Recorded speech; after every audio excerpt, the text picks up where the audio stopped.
So hello everyone. Hello Valentin. Very nice to meet you.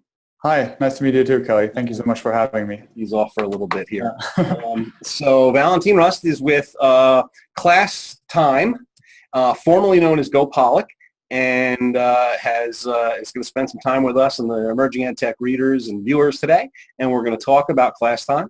So you recently went through, Go Pollock launched in 2016, but you went through a rebranding to Classtime. How's that going? Excellent, actually. We've made sure that we talk to our community, our teachers, the students, made sure that the new name fit better their needs. GoPollock was a project name initially when we initiated it with our team, and we never really thought about the brand, to be honest. And then we realized, once you have, 100,000 students entering your URL and struggling to enter GoPollock and also understanding what it is, we were looking for something significantly easier. And we wanted to make sure that it's something that is also internationally applicable, because we have users all over the world, and class and time are two very simple words. So so far the feedback has been very, very good. Great. So wow, 100,000 students. So tell us, before we get into the nature of the product, just tell us a little bit about your customer base. So I'm originally from Switzerland, and this is where we started with the project with the university there. And we have a big product team in the Ukraine, which is doing the whole designs and also the software development with us. And so these are the two markets where we kind of started before I moved out to the States in California, trying to get also into the US market. So as a web-based platform, naturally teachers find us through social media or word-to-word, recommendations. And they come on our website, find it, and we see sessions throughout the world. It's pretty surprising, actually, where teachers use us and find us. So roughly how many customers? We have about 6,000 teachers on our platform. Wow, fantastic. So tell us a little more about Classtime, and then maybe you can give us a demo. Yeah, absolutely. I'd love to. Well, Classtime is basically an assessment platform to really engage the entire class during a lesson. And so I think about it in maybe three pillars. The first one is really about high-stakes assessment, so to say. So you can use it for casual assessment, for fun, just asking a few questions. Some use it for exit tickets. But we have the ability with various question types and rich media like integrating YouTube videos and stuff like this to also prepare students for the kind of question types they'll encounter in many of the standardized assessments, state assessments and stuff like this. So we have this flexibility and also the depth to expose students more to these type of questions and content in those questions. And the second part is, of course, the material. We want to save teachers time, right? So we want to make sure that teachers can find good material, free material very quickly. We have a search. We have a integration with Khan Academy.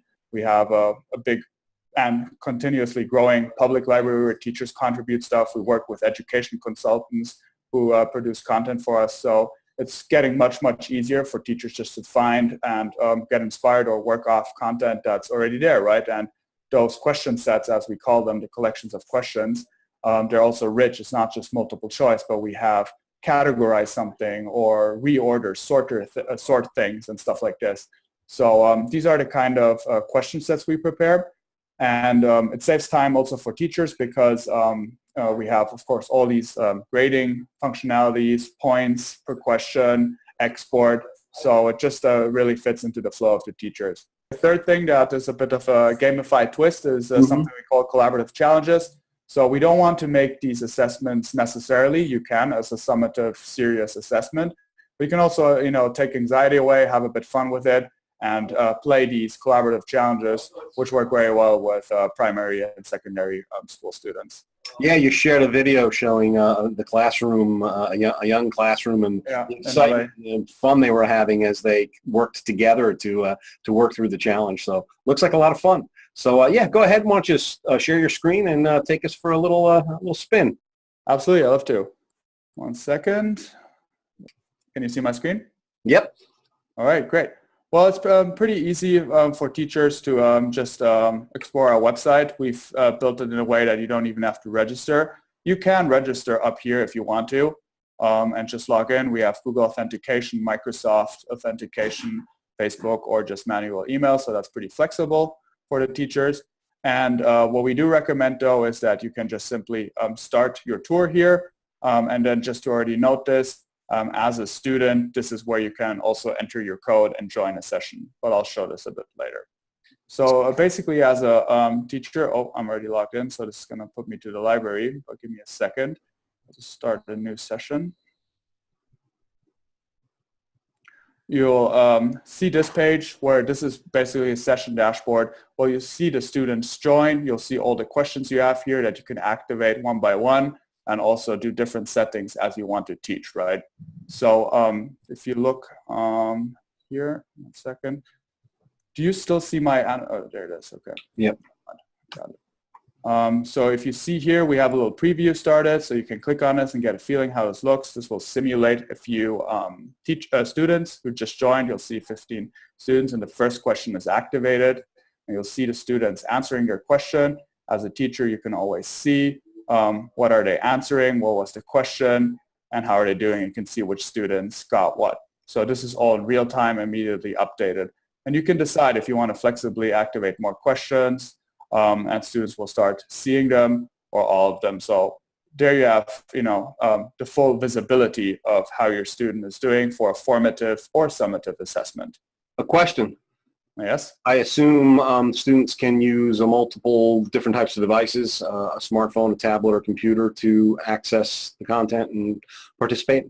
Absolutely. So it's all web-based, so no installation required. The student goes on classtime.com, or you can share this direct link up here. So literally click on here, students joins at classtime.com and enters this code in that little field that I just showed you a few seconds ago. And then what happens is that students will be able to just enter their name or authenticate with Google. I can do this now, right? And I will see the questions that are now activated, which is only one. And I'll see that the student is now joined on the teacher's dashboard, and I can answer this as a student. And this will work on any device. So if you have mobile, we'll just get a bit smaller, but it will work. Excellent. Yep. Looks great. Yeah, so as you can see, as I mentioned before, there are different question types, really. So we have like here checkboxes, obviously. We have here sorting, where students can sort different elements. We have categorizers, where students have to categorize elements, and different things, true, false, free text answer that students can put in. So very different question types that the students might encounter also in high stakes testing. And then, of course, smaller details that might be relevant to how you want to teach. You can shuffle answers, questions, show solutions immediately or only on your command, allow only one attempt. These kind of smaller adjustments as you might be interested in as a teacher. Yeah, very flexible. Yeah. And so to get started, usually it's easiest to just use our library and then just, look for something like graph and then take one of those and add them to your questions, to your library. You'll see them like this here. In the library, these are already some pre-added ones that I have. Anything that you add, you can easily edit. You'll see the question types. You'll see the points assigned. I can go in and then just change anything as I would like to. Now, I saw that you mentioned the Khan Academy again. So what's the relationship again that you have to the Khan content? Yeah, so the Khan Academy content is free under the license, right? So as long as we offer it for free, other teachers can also access it on our website. So actually, I just entered graph and there was Khan Academy. So you can click on any of those questions types that they use and you can add it to your library. And then you will see it also here immediately ready for use. Yeah. So if you are familiar with Khan Academy, if you watch the videos and you know the assessment questions they sometimes have for practice, these are the same questions you'll find here. Okay. Excellent. Yeah. So yeah, that's the very core loop of what happens. You can always access your sessions here again, go back to what we had, and at the end of the session, you can then export them as PDF or Excel, and then use the data as you would like to, or even do the grading for you. Yeah, and so that is like the most basic flow of what I've showed you. And I did mention also the collaborative challenges. These are these little mini games that we have. You'll see here on this website, if you click on challenges, that we have a variety of these kind of challenges. And the way you have to think of it is that when you start a session, as I just showed you, you can project it, the challenge, to the classroom wall, and the students will answer the questions and will see the progress and how well they do in form of a story or a narrative. So in this specific case, you'd be building a roller coaster. And if you're successful, if you're doing a good job answering the questions correctly as a class, this roller coaster will be built successfully. All right, yeah, I'll share that that great video you sent me along with this interview when I share it on the website. Absolutely. And I can also shortly show you how this works. It's pretty easy to do. So we'll go into the session that I just set up. I'm just going to quickly remove myself. Otherwise, it's just one student. And then I can launch it from here. I can now, for example, say, okay, let's do the roller coaster, right? And this opens a new tab. Is it showing you this tab loading? Yes. Yep. Okay, very good. Now, while that's loading, it looks like the content is geared primarily towards elementary school. Is that the case? Is it exclusive to elementary grades, or? No, absolutely not. We have all grade levels. The content, however, that we're developing historically was mostly focused on primary first, yes, but we are even now constantly adding to it. And yeah, exactly. Great. So definitely, as I said in the beginning, daily growing base of new questions. So Okay. what I want to show you here now, right, it's pretty similar. You'll see like the questions here that we have also on the dashboard, so I can also click on it and see how students are doing. On the right-hand side, we have a success bar that's going to increase if students answer correctly. And we have a progress bar that shows how many of the questions have been answered.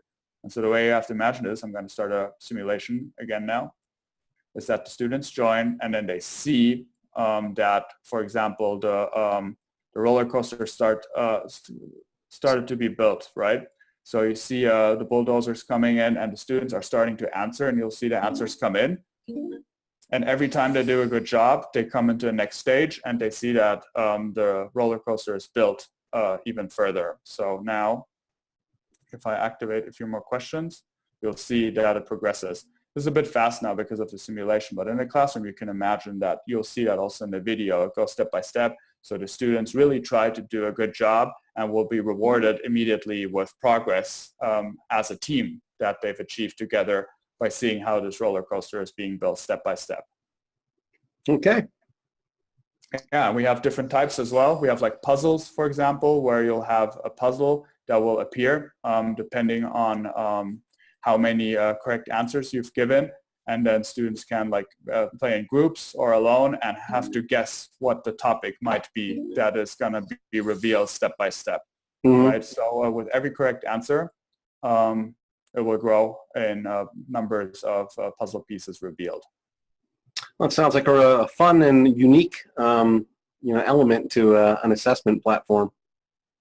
Absolutely. And so what we've heard from teachers is that if especially they practice for standardized assessments or so, it really takes the anxiety away from the students because they see this more of a fun activity. But the content and the question types that they're exposed to are still relevant and are exactly what they're going to see in that type of an assessment.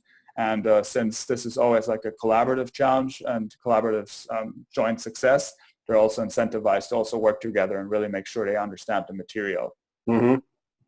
Looks like we've got a chameleon coming together there. Yeah, indeed. But you can basically also upload your own images as you would like to. But we already have a few suggestions prepared. Great, great. Can you show us some of the question sets around that tie back to standardized testing? So yes, we do have questions prepared in our library. We have questions from Khan Academy, from a public library, which is question sets that are contributed by other teachers, then reviewed by us and then added to it. And many of them are standards aligned and also tagged by question.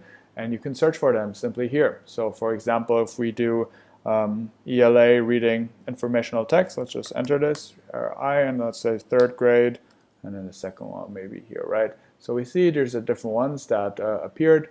we can, for example, click on this one, let's say ice cream, right? And then it says here you can preview the question. You can see more of these types of questions. You can also see what standards are sometimes tagged behind them. It's not always there, but if there is a clear one, it's there. And with one click, you can add it to your library. So it's added now. You can browse for more, or you can just go back to your library and you can find it. And here it is, ice cream. And you see these are the 8 questions. You can still edit them as you want. So it's not fixed in any sense. You can add your own questions or delete some. And once you're ready, simply start a new session and let your students join and contribute and engage in the lesson. Great. Yeah. I saw that you have the free and the premium versions Yes. of the tool. And why don't you explain a little bit of the difference of what you get with premium? Absolutely. So the main difference with the premium is 3 things. One is the exporting of data. So the Excel export, we have a detailed export where you will see per student how they did, per grade, per question. That can be exported only with premium. Otherwise, on the free model, you only have the PDF version of it. And what we also do have is that the challenges, you can buy them for like $2 to $5 depending on the challenge, one by one. Or if you do upgrade to premium, you can get all of them included. That's what we do. All right, great. And I noticed it was very affordable, a couple bucks a month, or as inexpensive as $60 a year if you want to pay Correct. in advance. So that's very, excuse me, very fair for the premium product. Fantastic. Looks really, really interesting, fun and engaging assessment platform. Yeah, thank you. Just one more note on the premium, also openly saying, so we have, many opportunities for teachers to use premium for free. We have a recommender system, referral system, where if you refer it to other teachers, you'll get a month for free. We have a certification program. So if you show that you're interested, if you, prove mastery of using Classtime, you get an additional 3 months for free. So there are many opportunities for teachers to get it for free. And finally, we're also moving into school licenses, where we also do offer advanced analytics, per student growth tracking, these kind of topics that schools are interested in, custom libraries. So often we'll probably go through schools then. Well, fantastic. So if people want to learn more, they head over to classtime.com and they can check everything out and learn more about it. Absolutely. All right. Well, thank you. That was great. Good tour, a really interesting product, and we wish you a lot of luck with it. And thanks for taking the time to share with us. Absolutely. Love being here. Thank you so much, Kelly. All right.